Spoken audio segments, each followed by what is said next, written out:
నమస్తే అండి. Welcome back to my channel.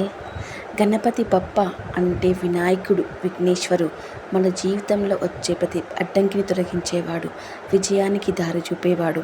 అందుకే ఏ పనికైనా ముందుగా గణపయ్యను పూజిస్తాం. వినాయకుడు అనగానే మనకి ముందుగా గుర్తొచ్చేది ఏ పని మొదలుపెట్టినా ముందుగా ఆయనే అనే మాట. ఎందుకంటే ఆయన పేరు వినగానే మనం భయపడే ఎన్నో అడ్డంకులు, విఘ్నాలు తొలగిపోతాయి. అందుకే ఇంట్లో ఏ చిన్న శుభకార్యం జరిగినా ముందుగా మనం గణపయ్యనే పూజిస్తాం.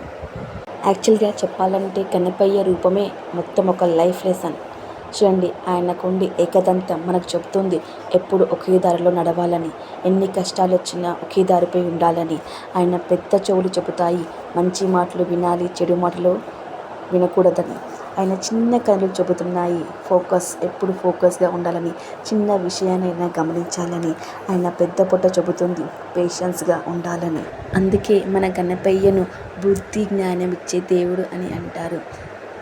సో ఈరోజైతే మేము మా కల్లిక గణేష్ దగ్గర పూజ చేశాము. పూజలో ప్రసాదంగా పులిహోరను చేశాను.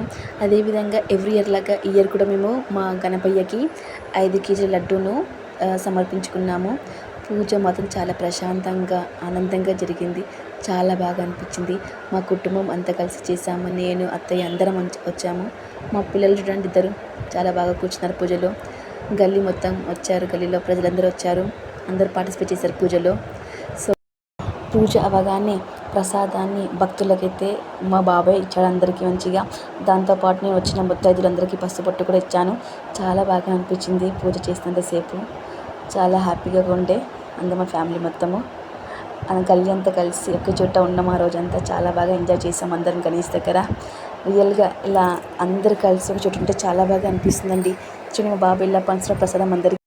మా బొజ్జ గణపయ్య ఆశీస్సులు ఎల్లప్పుడూ మా కుటుంబానికి, మా గల్లీ ప్రజలకు ఉండాలని, సుఖశాంతులను ఇవ్వాలని కోరుకుంటున్నాను. జై బోలో గణేష్ మహారాజ్కి జై.